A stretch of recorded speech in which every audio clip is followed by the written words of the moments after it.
तर आता एक मोठी बातमी आपल्याकडे येते आहे। शिवराज मोठेगावकरला 9 दिवसांची सीबीआय कोठडी देण्यात आलेली आहे। नीट पेपर फुटी प्रकरणी मोठेगावकरला लातूरमधून अटक करण्यात आलेली होती, त्याला आता कोठडी देण्यात आलेली आहे। मोठेगावकरला 9 दिवसांची सीबीआय कोठडी देण्यात आलेली आहे। तर यावेळी मोठेगावकरला अटक करण्यात आलेली होती आणि जवळपास अनेक तासांची चौकशी झाल्यानंतर मोठेगावकरला अटक करण्यात आलं। नीट पेपर फुटी प्रकरणात मोठेगावकरला अटक करण्यात आलेली होती। आता 9 दिवसांची सीबीआय कोठडी देण्यात आलेली आहे।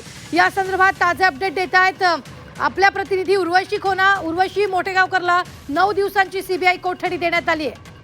नक्कीच सीबीआय कडून एक मोठी कारवाई झालेली आणि त्यात शिवराज मोठेगावकर यांना जेव्हा अटक झाली त्यानंतर त्यांच्या विरोधात काय काय मांडण्यात आलं सीबीआय कडून। एक म्हणजे हे की एक व्हिडिओ आहे जो सीबीआय कडून एक एव्हिडन्स पेश करण्यात आला, तो म्हणजे व्हिडिओ जिथे मोठेगावकर स्वतः सगळ्या विद्यार्थ्यांना सांगतायत की तुम्ही बघितलं जे नीट मध्ये प्रश्न आले तेच मी तुम्हाला सांगितलेले।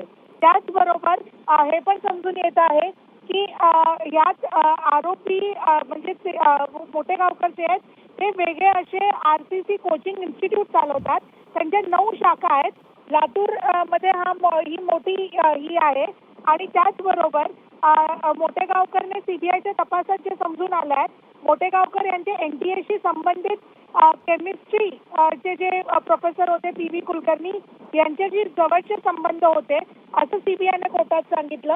आणि मोठेगावकर इन्स्टिट्यूट आणि निवासस्थानी घेतलेल्या वेगळ्या वेगळ्या केमिस्ट्री प्रश्न जप्त करण्यात आले आणि ते जो पेपर होता तो नीट पेपर जो प्रामुख्याचा पेपर होता त्याबरोबर एकदम डिक्टो असे क्वेश्चन्स होते आणि म्हणून मोठेगावकर यांना अटक करण्यात आली। सीबीआयने 10 दिवसाची कोठडी मागितलेली, मात्र आता 9 दिवसाची कोठडी जी आहे ग्रांट करण्यात आली आहे।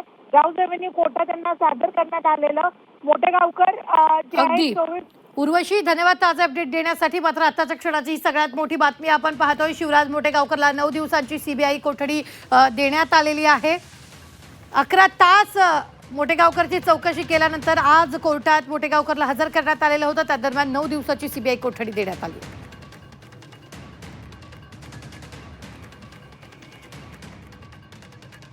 दिल्लीच्या राऊज एव्हेन्यू कोर्टाकडून कोठडी देण्यात आलेली आहे। ही सगळ्यात मोठी बातमी आपण पाहतोय। नीट पेपर फुटी प्रकरणामध्ये खासगी क्लासचे संचालक शिवराज मोठेगावकर यांना आज पुण्यातून सीबीआयने ताब्यात घेतलेलं होतं। क्लासची नाशिक शाखा बंद करण्यात आली। क्लास शटर बंद असून क्लासला टाळं असल्याचं दिसून आलं। क्लासमध्ये शेकडो विद्यार्थी येत होते। परिसर आता संपूर्ण शुकशुकाट झालेला आहे। मात्र दुसरीकडे जर आपण पाहिलं तर नीट पेपर फुटी प्रकरणाच्या तपासादरम्यान ही मोठी अपडेट समोर येते। लातूर आणि पुण्यातील चौकशीनंतर शिवराज मोठेगावकर याला सीबीआयच्या पथकाने ताब्यात घेतलं। जवळपास 11 तास चौकशी झाली।